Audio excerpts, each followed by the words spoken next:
Hello friends, once again welcome back to own YouTube channel learning need. और जैसा कि आपको पता है, सुबह 10 बजे की क्लास होती है हमारी लैंग्वेज क्लास। देखते हैं यहाँ पे हम हिंदी, संस्कृत और इंग्लिश तीनों लैंग्वेज एक साथ। चलिए स्टार्ट करेंगे सेशन बिना टाइम वेस्ट किए। थ्योरीज़ संस्कृत की भी पढ़ाई गई है, थ्योरीज़ आपको इंग्लिश की भी पढ़ाई गई है। तो आपका जो भी सेकंड सब्जेक्ट हो किसी भी एग्ज़ाम में, उसके लिए आप थ्योरी भी पढ़ सकते हैं। सबकी प्लेलिस्ट बनी है और उसकी लिंक आपको डिस्क्रिप्शन बॉक्स में मिल जाएगी। ऑल्सो सुपर टेट में ये तीनों ही लैंग्वेज कंपलसरी है, इस वजह से हमें इसे देखना ही पड़ेगा। न चाह कर भी आपको सारी लैंग्वेज पढ़नी ही पड़ेगी, तभी शिक्षक भर्ती परीक्षा आपकी क्लियर होने वाली है। तो यहाँ पे चलिए स्टार्ट करेंगे सेशन। उसके पहले एक रिक्वेस्ट है, अगर आप चैनल पे न्यू हैं तो प्लीज़ सब्सक्राइब कर दीजिएगा, क्योंकि फिर बाद में भूल जाते हैं। चलिए देखेंगे। पहला प्रश्न आज का हो जाता है, किस वाक्य में विराम चिन्ह संबंधी विसंगति है, यानी कि विराम चिन्ह की गलती है। सूर्यकांत त्रिपाठी निराला छायावाद के प्रमुख कवि थे। वाह, आपने तो, ये आप मिस टाइपिंग है, आपने होगा। आपने तो कमाल कर दिया। आप कानपुर से कब आए? राम, श्याम और विजय दिल्ली गए हैं।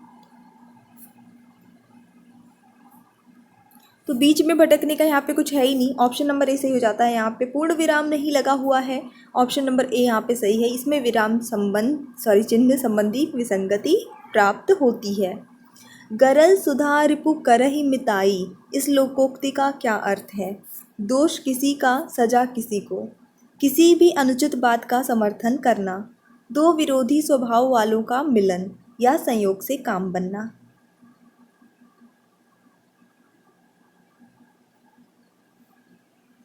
ठीक है, चलिए देख लेते हैं सही उत्तर क्या होता है। तो यहाँ पे आपका ऑप्शन नंबर सी सही हो जाता है कि दो विरोधी स्वभाव वालों का मिलन। गरल मतलब विष, सुधा मतलब अमृत, दोनों ही विरोधी। मूल शब्द एवं प्रत्यय की दृष्टि से सही विभाजन इनमें से क्या नहीं है? जो गलत है वही बताना है आपको। फटाफट से ऑप्शंस देख लीजिए। लुहार लोहा धन आर, केसरा कांसा धन एरा, महत्व महत धन त्व, घुमाओ घुम धन आओ।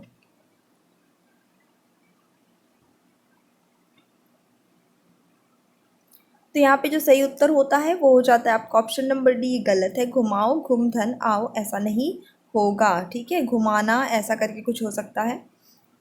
नेक्स्ट देखेंगे। जैसे यहाँ पे देखिए लोहा लगा हुआ है, लुहार में लोहा, लूहा नहीं लिखा है। प्रॉपर जो उसका सेंस होता है जिससे बना है लुहार शब्द, वो लिखा है कि लोहा। ठीक है, और फिर उस पर आर लगाया है। स उपसर्ग से निर्मित शब्द नहीं है इनमें से कौन सा? सोदाहरण, सहानुभूति, सोल्लास, सहित, जिसमें स उपसर्ग नहीं लगा है। और सही उत्तर होता है सहानुभूति। यहाँ पे देखिए स धन हित हो जाएगा, स धन उल्लास हो जाएगा, स धन उदाहरण हो जाएगा, पर स धन हानुभूति कुछ नहीं होता है। ठीक है, हानुभूति नहीं, कुछ नहीं होता है। सह लगा है यहाँ पे। ठीक है, सह धन अनुभूति ऐसा यहाँ पे है, तो स उपसर्ग यहाँ पे नहीं लगा है। स्वर संधि से निर्मित शब्द नहीं है कौन सा? अत्याचार, उत्थान, भानुदय, संवाराधना। और सही उत्तर होता है आपका इस प्रश्न के लिए ऑप्शन नंबर बी, उत्थान, उत्थान। ठीक है।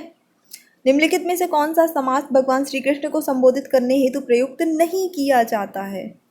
पीताम्बर, कंजलोचन, त्रिलोचन, घनश्याम। काफ़ी आसान। बिल्कुल, आपका ऑप्शन नंबर सी सही हो जाता है। त्रिलोचन भगवान शिव को कहते हैं क्योंकि उनकी 3 आँखें होती हैं। ठीक है, उनको नहीं कहा जाता है, मतलब श्री कृष्ण भगवान को नहीं कहा जाता है त्रिलोचन। किस वाक्य में हेतु हेतु मद भूतकाल का प्रयोग हुआ है? अच्छा प्रश्न। गुरुजी आएंगे तो अध्यापन होगा, ये तो देखिए सीधे सीधे भविष्य काल है, इसको हटा दीजिए। उसने खाना खाया और चल पड़ा, ये है तो भूतकाल, पर कौन सा है ये मुझे नहीं पता। आप देखिए। अब तक बस जा चुकी होगी, सावधानी बरतते तो दुर्घटना न होती।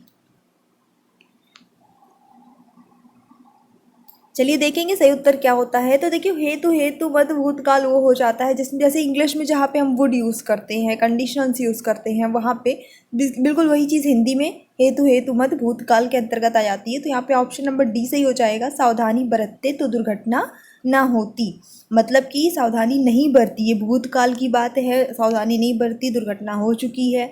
बस इसको कहने का तरीका ऐसा है कि भूतकाल में अगर ऐसा किया गया होता तो ऐसा ना होता या ऐसा होता, वॉटेवर। हालांकि वैसा हुआ नहीं है। अब चला जाए, यह वाक्य क्या है? कर्मवाच्य है, भाववाच्य है, कर्तृवाच्य है? इनमें से कोई नहीं। सही उत्तर होता है आपका ऑप्शन नंबर ए, कर्म वाच्य में है ये। अब चला जाए अगला प्रश्न। पत्र शब्द का अनेकार्थक शब्द समूह सही है कौन सा?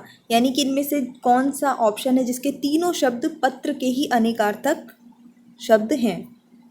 पन्ना पंख मोती, पानी पत्र सूर्य, पन्ना सांप पवित्र, या पत्ता चिट्ठी पंखा?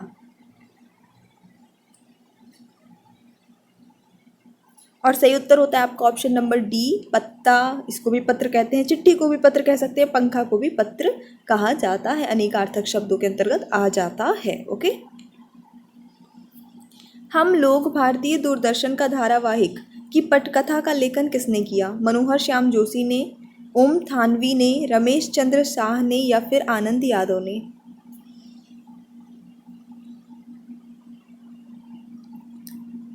लेखन की बात हो रही है, कुल मिला के रचना की बात हो रही है। तो यहाँ पे चलिए देख लेते हैं। सही उत्तर हो जाता है आपका इस प्रश्न के लिए ऑप्शन नंबर ए, मनोहर श्याम जोशी ने। अगला प्रश्न। तो अब आ जाते हैं हम संस्कृत पे। गंगोदकम, इसका जब विग्रह करेंगे तो क्या बनेगा? समास विग्रह। गंग धन धन नहीं लगाए, गंग ओदकम, गंग उदकम, गंगा उदकम, गंग औदकम।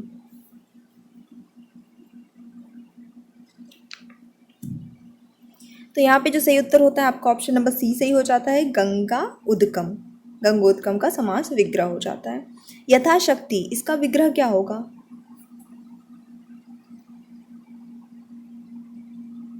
तो यहाँ पे सही उत्तर जो होगा, बिल्कुल सभी ने सही ही गेस किया होगा, ऑप्शन नंबर ए सही हो जाता है, शक्तिम अनतिक्रम्य। समास विग्रह में कुछ फेमस एग्जाम्पल्स हैं जो अक्सर पूछे जाते हैं। अगर पूछे जाते हैं तो बेसिकली तो विग्रह नहीं पूछा जाता, पूछा ये जाता है कि इनमें कौन सा समास है, इसमें कौन सा समास है करके। बट फिर भी इनकेस आ सकता है तो कुछ फिक्स हैं, कुछ मतलब कि डिसाइडेड हैं जो ज़्यादा पूछे जाते हैं या पूछे गए हैं अभी तक। उनकी लिस्ट मैं आपको कुछ टाइम बाद प्रोवाइड करा दूँगी, ठीक है? तो आप एक बार देख लेंगे तो ऑप्शन में देख के याद आ जाएगा। नर्तकी पद में कौन सा प्रत्यय लगा है? टाप, अड़, व्यत, या फिर डीप? तो सही उत्तर होगा आपका ऑप्शन नंबर डी, डीप प्रत्यय लगा है, जो कि एक स्त्रीलिंग प्रत्यय है। वृद्ध ब्लैंक गच्छति, क्या आना चाहिए? Common sense. शनैः शनैः, अद्य, अधुना, तावत।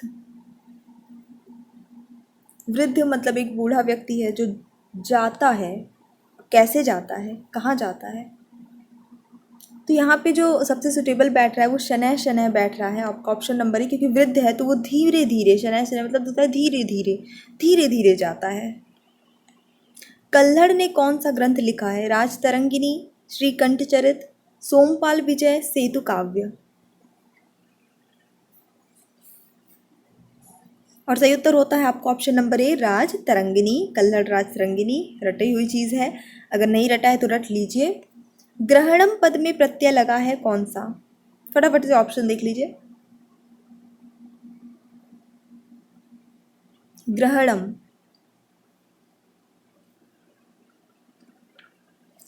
चलिए देखते हैं सही उत्तर क्या होता है। यहाँ पे आपका लुट प्रत्यय सही उत्तर हो जाएगा, ऑप्शन नंबर बी करेक्ट होता है। वह घर जाता है, इसका संस्कृत में अनुवाद होगा क्या? सा गृहम गच्छति, सह गृहम गृह गच्छति, सह गृहम गच्छति, या स गृहम गच्छति? वह जाता है, वह लगा है एक वचन पुल्लिंग शब्द के लिए, तो जाहिर सी बात है कि उसकी संस्कृत सह होगी। तो ये दोनों तो आपके पहले ही एलिमिनेट हो गए, इसको काट दीजिए, अब बचे दो। तो सही उत्तर होता है यहाँ पे आपका ऑप्शन नंबर सी, सह गृहम गच्छति, बिल्कुल सही उत्तर। कर्तृवाच्य में क्रिया का प्रयोग किसके अनुसार होता है? कर्ता के अनुसार, कर्म के अनुसार, भाव के अनुसार, या संज्ञा के अनुसार?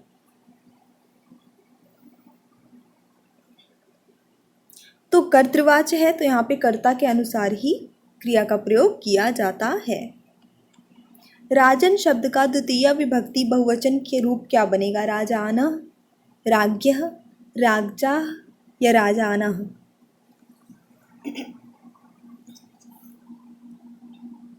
सही उत्तर होता है इस प्रश्न के लिए आपका ऑप्शन नंबर बी राज्ञः, बिल्कुल सही उत्तर। आएंगे हमारे अगले प्रश्न पे। बृहत कथा किसकी कृति है? विष्णु शर्मा, वागीभ सिंह, गुणाढ्य या फिर सोमेश्वर?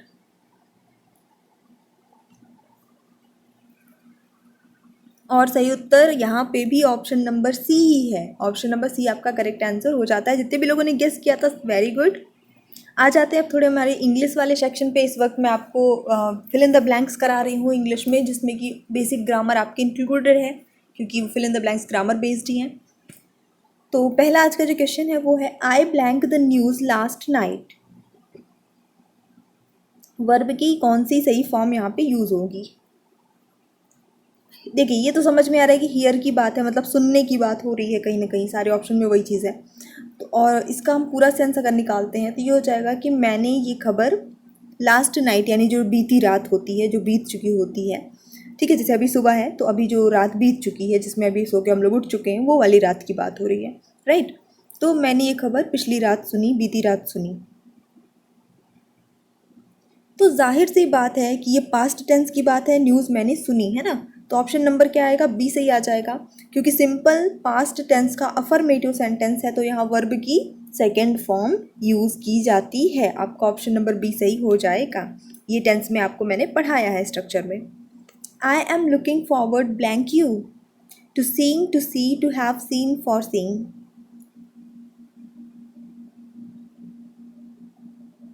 सो आई एम लुकिंग फॉरवर्ड, उसके बाद आपको कुछ करना नहीं होता है, टू लगाना ही लगाना होता है। उसके बाद to seeing you, option number A यहाँ पे सही आ जाता है। वर्ब के साथ आप आई एन जी ऐड कर देंगे, ये आपका करेक्ट आंसर हो जाएगा। दे आर स्टिल वर्किंग, अब यहाँ पे देखिएगा एक ही सेंटेंस में दो सेंटेंस है, एक ये, ठीक है। They are still working, they blank finished. Haven't, hadn't, hasn't, didn't. पहले तो एक बहुत ही छोटी सी कॉमन सेंस की बात की, दे के बाद हमें यूज़ करना है जो कुछ भी यूज़ करना है, और दे जो है वो बहुवचन है, प्लूरल है, तो उसके साथ में हैज़ तो आना नहीं है। एक तो आपका पहले एलिमिनेट हो गया। उसके बाद दूसरा जो एक हिंट है, ये आपका वर्ब का थर्ड फॉर्म लगा है। कभी भी आप डिड यूज़ करते हैं तो उसके साथ वर्ब की फर्स्ट फॉर्म यूज़ करते हैं, तो डिड भी यूज़ नहीं हो सकता। ऐसे ही एलिमिनेट करिए जिनकी इंग्लिश वीक है, और जिनकी अच्छी हो तो फिर देखते ही कर लेंगे गैस। चलिए देखेंगे सही आंसर क्या होगा यहाँ पे। ऑप्शन नंबर ए सही हो जाता है, haven't. They are still working, यानी कि वो अभी भी काम कर रहे हैं इस वक्त भी। तो जाहिर सी बात है कि उन्होंने काम अपना फिनिश अभी तक नहीं किया है, तभी वो काम कर रहे हैं।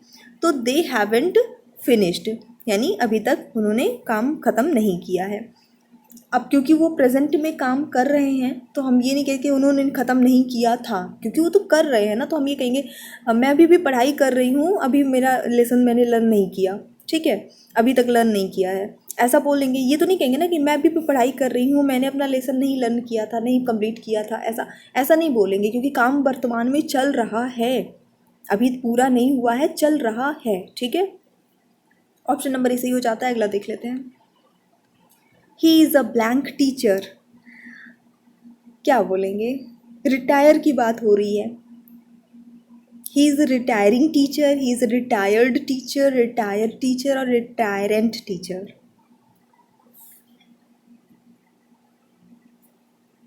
तो यहाँ पे सही आंसर होता है रिटायर्ड, क्योंकि रिटायर होने के बाद जो, मतलब हम कहते हैं ना वो रिटायर आर्मी मैन है, वो रिटायर टीचर हैं।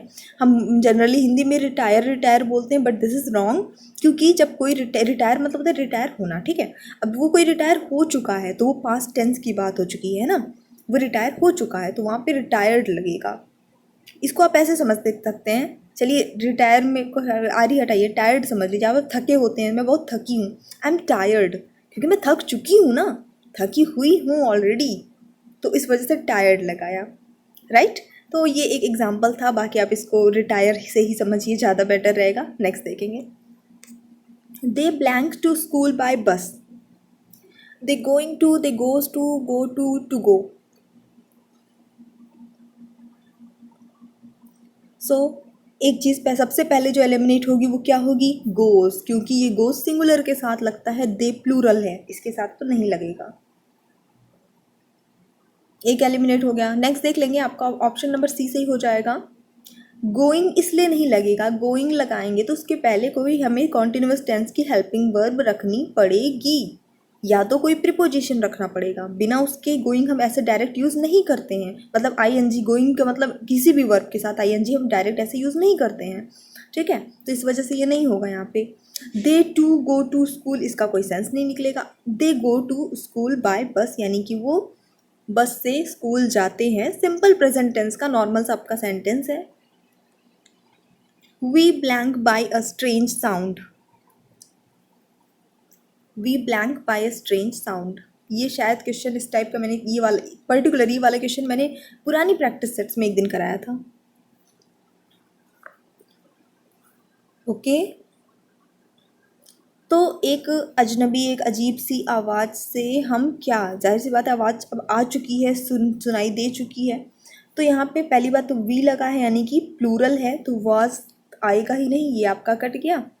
तो वी वर स्टार्टेड या बाय अ स्ट्रेंज साउंड, या फिर वी वर स्टारलिंग। तो ये एक दिन मैंने आपको ऑलरेडी करा रखा है ये वाला क्वेश्चन, ऑप्शन नंबर ए से ही हो जाता है, ठीक है।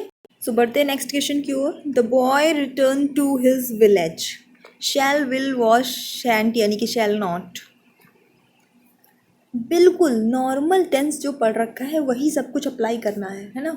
अब एक चीज़ तो हमें समझ में आती है कि यहाँ पे हम इनमें से कोई भी हेल्पिंग वर्ब रखेंगे तो ये जो क्वेश्चन बनेगा वो क्या बनेगा, इंट्रोगेटिव क्वेश्चन बनेगा, इंट्रोगेटिव सेंटेंस बनेगा। तो इंट्रोगेटिव सेंटेंस का ही हमें स्ट्रक्चर यहाँ पे उठा के रखना है, ठीक है। उस हिसाब से देखिए, पहले तो कॉमन सेंस के अकॉर्डिंग शैल वाला से पूरा काट दीजिए, क्योंकि द बॉय थर्ड पर्सन के साथ हम शैल यूज़ नहीं करते हैं, हम शैल का यूज़ करते हैं आई के साथ, वी के साथ, ठीक है, अपने लिए यूज़ करते हैं। तो ये दोनों तो पहले कट कर दीजिए। अब बचता है विल एंड वॉज। अब हमने पढ़ा है कि वॉज जो होता है वो किसकी हेल्पिंग वर्ब है, वो पास्ट कॉन्टिन्यूअस टेंस की हेल्पिंग वर्ब है। और पास्ट कॉन्टिन्यूअस टेंस में जो इंट्रोगेटिव सेंटेंस होता है, जो वॉज से स्टार्ट होता है, क्वेश्चन मार्क लगा होता है, उसमें हमेशा वर्ब के की जो फॉर्म होती है वर्ब के साथ आई एन जी ऐड होता है। याद आया स्ट्रक्चर। तो वॉज यहाँ पे रिटर्निंग होता तो वॉज लगता, लेकिन रिटर्निंग नहीं लिखा है तो वॉज नहीं होगा। बचा क्या, विल बचा, और बिल्कुल सही बनेगा, will the boy return to his village. Correct है स्ट्रक्चर वाइज, ग्रामेटिकली, हर तरह से। चलिए देखेंगे next question. A pair of scissors blank necessary for craft, craft work यहाँ पे आई थिंक होना चाहिए था। Was is are work. A pair of scissors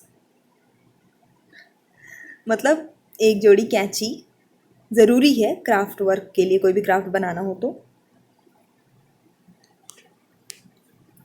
तो यहाँ पे देखिएगा, क्योंकि भले ही यहाँ पे सिजर्स लिखा है, यहाँ पे लग रहा है हमें कि ये प्लूरल है, इसके साथ आर होना चाहिए, लेकिन यहाँ पे इज होगा क्योंकि ए लगा हुआ है। एक जोड़ी कैंची हमें चाहिए है, एक कैंची चाहिए कुल मिला के, हमें ये कहने का ये सेंस हो जाता है। जब अर ऐड हो गया तब आपको जो भी वर्ब लगानी, हेल्पिंग वर्ब लगानी है, वो सिंगुलर के हिसाब से ही लगानी है, ठीक है। तो ऑप्शन नंबर बी यहाँ पे सही हो जाता है। सो ये हमारा छोटा सा सेशन था, मुझे पूरी उम्मीद है आपको पसंद आया होगा। पसंद आया तो प्लीज़ लाइक करिए, शेयर करिए, अगर आप चैनल पे न्यू है तो सब्सक्राइब कर दीजिएगा। So thanks for watching, keep studying and bye bye.